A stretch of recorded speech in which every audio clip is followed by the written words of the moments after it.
how much of that tariff cost can they pass down on to the consumer? It's a big debate. It really depends on the automakers, but in general, I think the automakers will have to eat that cost because we're actually facing a downturn in the auto industry. Inventories are high.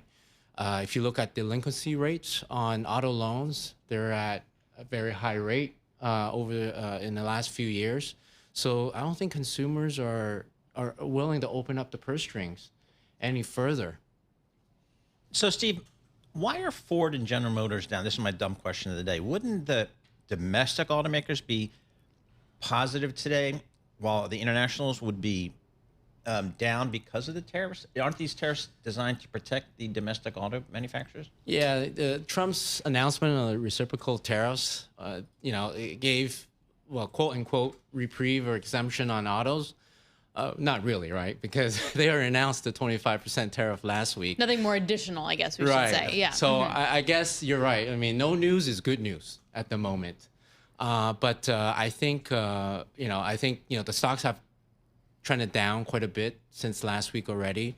But it's not done yet, right? Because there's May 3rd is another deadline on auto tariffs. That's when they're going to announce how are the parts that do not meet the USMCA, or not just USMCA, that do not meet the U.S. content rule, quote unquote, U.S. content rule will apply to auto parts. But to that point, it's just currently the tariffs are in place for already made cars coming into the U.S. We get the auto parts one, as you point out, coming in May 3rd. Are you surprised at Ford sort of lowering and offering discounts to get people in their showrooms right now? Like, that would feel like the opposite of what you would expect with tariffs in place.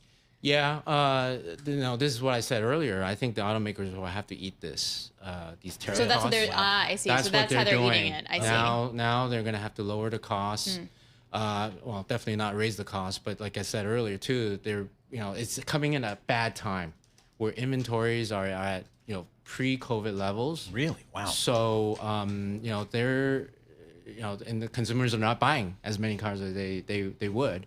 So they're going to have to not only eat it, but have to, like in this case, Ford will have to even cut prices. What does this mean for the transition to electric vehicles? Because it felt like for the U.S. OEMs, they were almost doing it begrudgingly because they kind of had to. The market was going there. They didn't really want to. The economics weren't there. Now I've got pressure on my core business. Yeah. Does that slow down, do you think, or is that going to impact the move towards EVs? There's always been a debate. Right now, battery EVs are about 8-9%, penetration in the U.S. market.